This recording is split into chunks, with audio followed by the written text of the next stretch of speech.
Hello everyone, welcome back.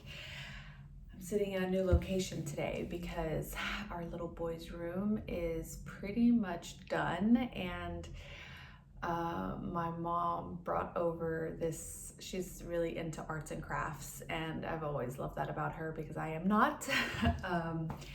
But she got our baby his name on, she like painted these wooden letters and bought like a shelf, so we put that up.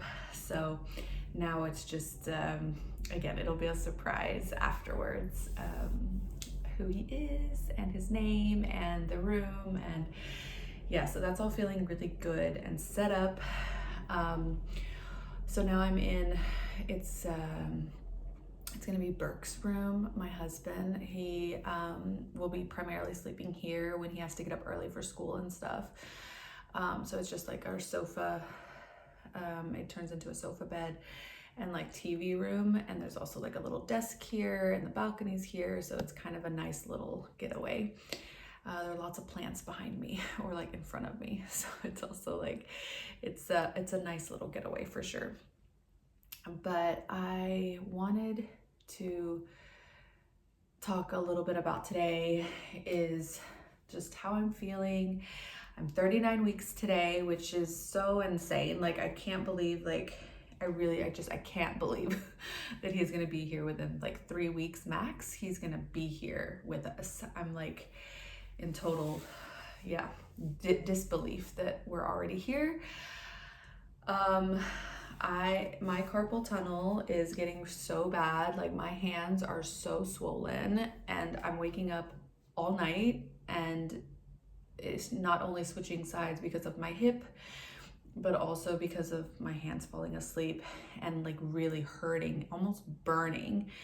So I was gonna call the clinic today, but really everything that I'm reading, it's like there's really not much you can do. You just need to give birth. So I'm like, okay, you can come anytime now, buddy. Anytime. I'm ready to do this. I'm very motivated. I guess, you know, nature has this beautiful design that you have to get to the point that you're really over it and ready to do this really hard, insane, intense thing. And I'm feeling like I'm really getting there right now, because I've had such a great pregnancy. Otherwise, I've felt so good. And then now it's just like the carpal tunnel is really getting to me. It's getting to my sleep. I'm exhausted all the time. My husband and I went on a long walk yesterday, and when I got home, I was just like, my hands were like, I couldn't even like close them. So I was like, this is getting scary. So I guess just like, yeah, the buildup of all the fluid and everything getting more intense in these final weeks. But I'm just like, okay, you can come, buddy. You can come anytime. We are ready for you. So yeah, I'm sitting on my ball right now. I've been doing a little bit of just like ball, like really circles with my whole entire hips, some cat-cows, all fours, and rotating with my hips, along with my strength training and my walks. Strength training I did like 2 days ago. Was it 2 days ago, and it felt so good. First I like had no energy, but I was like, let me go see what I can do. But I was able to finish the whole workout, so I was like really proud of myself. And I thought like, oh, this is gonna help me sleep. It didn't help me sleep. And then the walk yesterday, I was like, oh, this long walk, okay, I'm totally gonna sleep early tonight. And I did go to bed early, and it was just like awful.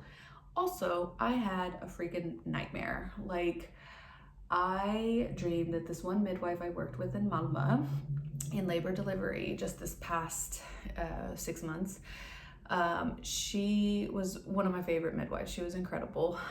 So she was in my dream, and she and 2 other people that we work with, I guess, were gonna go and see this doctor. She was gonna drive us all to work, but she wanted to introduce me to this doctor because she says that this doctor is really good with inductions, because apparently in my dream I needed to have an induction. And as you guys know, like, I'm like, it has to be a real medical reason why I would agree to go and do an induction. But I was like, okay, really weird. Went up into the mountains. She lived like literally, this is a mountain that Burke's grandma painted. Like it literally looked like that. Her house was right in front of this insane mountain, and she was kind of a, I don't know, she was really rude and really not an amazing connection, but I agreed to do the induction with her, which is not how it works in Sweden at all. Like you don't get to choose a doctor. But so yeah, I chose her and then ended up in an induction, had the baby. Nobody I know is around me. Like my husband is gone, like nobody is there. I'm having this baby alone. They take him away from me. They don't even show me him. I have to like force myself to get up after birth and go look at what they're doing to him. And they had put this feeding tube in his nose and was feeding him formula. And I was like freaking out. I was like, it's in my birth plan. I have my colostrum with me. And like, what are you doing? And and they were like, we do this with everyone, just sit back down. I was like, heck no, you don't tell me what to do. This is my baby, and like, don't you even like know? And so I like take him and I'm running away with him, like blood is everywhere. And I'm just like holding this baby with all my life. And I guess I had treated the staff with like my protein energy muffins and energy balls, and I like was taking everything, like, you guys don't deserve anything. I'm taking this all for my postpartum snacks. And I kept forgetting stuff, so I kept like running to the elevator, getting my stuff and putting it in, and I forgot my baby in the elevator. And I come back and he's nowhere to be found. And I started like freaking, I like woke up so disturbed and was like poking him. I was like, just give me a sign that you're okay. And he did. Oh my gosh, you guys, like I don't usually dream, and I've been waiting for a dream of birth, of me giving birth, and this is my second dream.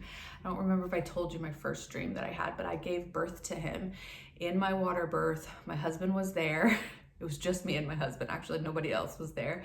We gave birth in our tub at home, and I saw his face, because my husband has had a few dreams now where he saw his face, and I was like, oh my gosh, he's so unfair. Like, draw his face, because my husband's a really good artsy person. Like, he can draw a face, you know? I'm like, you have to draw his face. He's like, no, it's gonna be a surprise. But he was so freaking cute. I was like, oh. So then I finally had a dream, and I saw his face, and it was a water birth. It was like a dreamy, beautiful like dream. And then I had this nightmare. So now I'm like, okay, so now I've had 2 of the pregnancy dreams that I've heard about, because I've been waiting my whole pregnancy to have pregnancy dreams, and I just haven't been having them. And so now that's done. So don't know what that dream was trying to tell me, but I have surrendered to the fact that if I have to have an induction, there's going to be a reason, and I need to have my people there. But yeah, it was just bizarre. So I just had to share that with you guys. My ferritin levels, just as an update, are really good. They have increased. So now I'm much more calm about that. I've set up my birth pool. I was going to show you guys, but like, it's just too hard to do that right now. It's really just a pool in our main living room where me and baby are gonna be, and there's just a lot of stuff all around right now and just like unorganized. So I'm like, you guys are just gonna see it in my birth video, and then it'll be fine. But that was really nice to get that all set up. It's ready. If it happens tonight, my husband just needs to do the faucet connector thing, and we will have water in the pool in no time. So that's feeling really good. I've been having a lot of like questions about what should I do with my placenta, you know, because the midwives are just gonna throw it away, they said, and I'm like, there's no way that I'm just gonna throw this away. Like, I feel like the placenta is such an incredible organ that brings life, and that is, you know, I think it's just also having worked as a doula and knowing just all these different traditions and cultures that do things with the placenta, and all these different beautiful things people can do with placentas.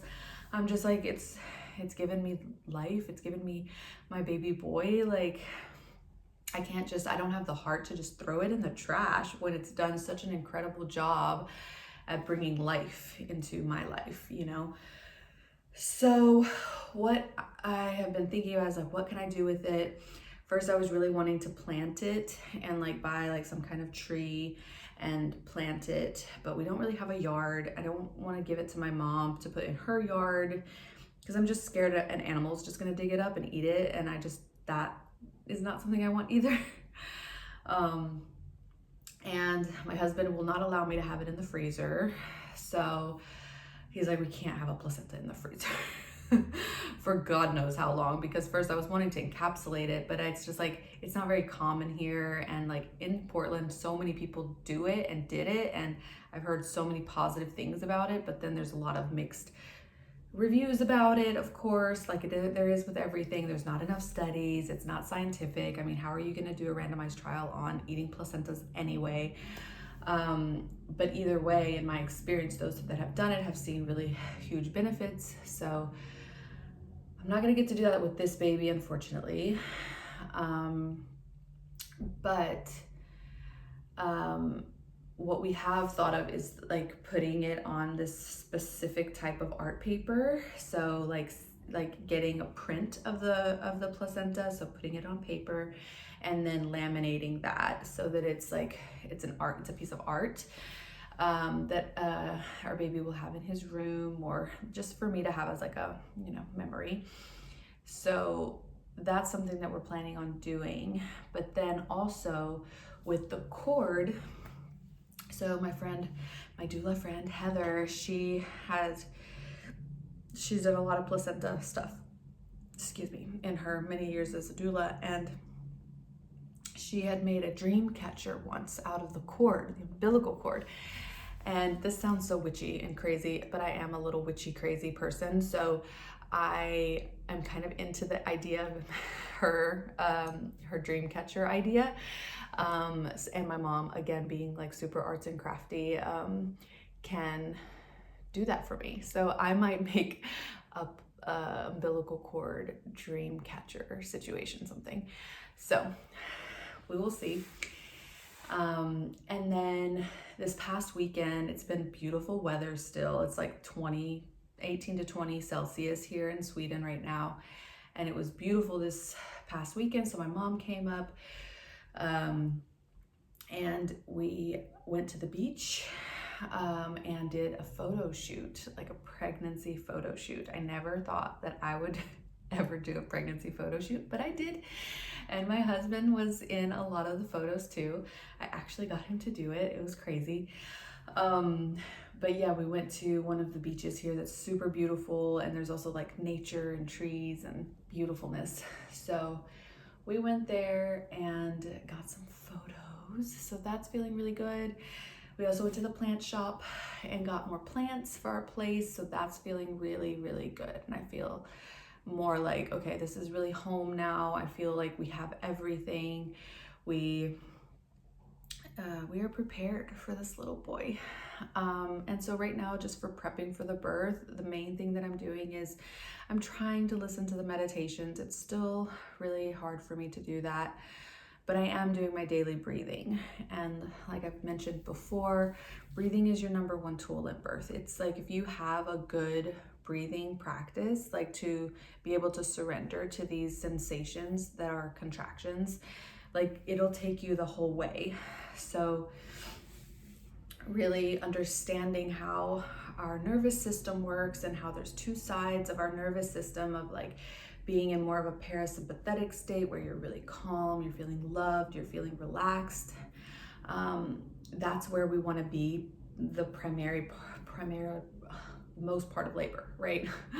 I swear, my Swedish and my English brain.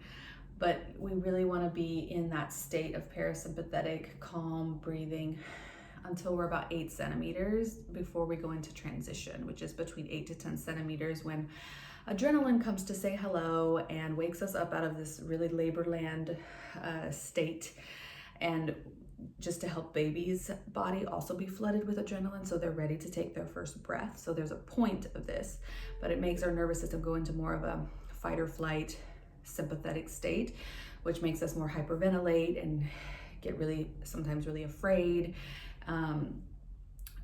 That's an okay place to be when you're about to push out a baby, but being able to control your breathing also through that sensation can be key to everything. It can help reduce tearing, it can help reduce fear, it helps reduce everything.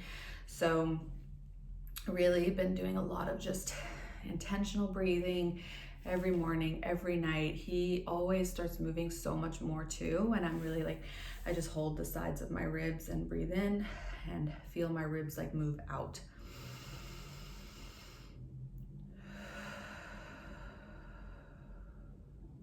So you want the exhale to be a little bit longer than the inhale.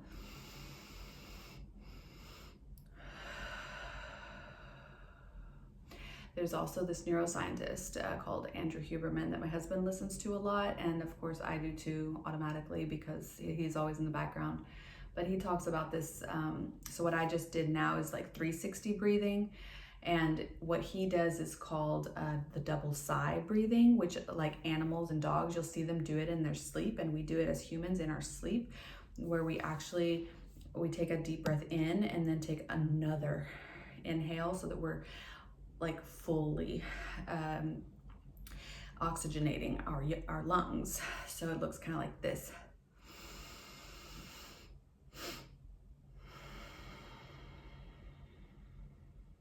And that's one of the fastest ways to reduce stress, especially if we're in that state of like freaking out in labor or whatever it is. But it can be a really good reset into that parasympathetic nervous system. So double sigh breathing and the 360 breathing.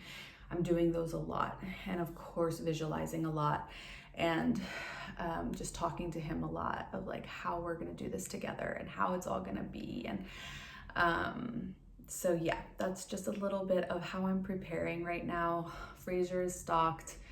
I'm doing the colostrum expressing, but I haven't been getting a lot. Like I get a little bit more each day, but until I get like a full teaspoon or like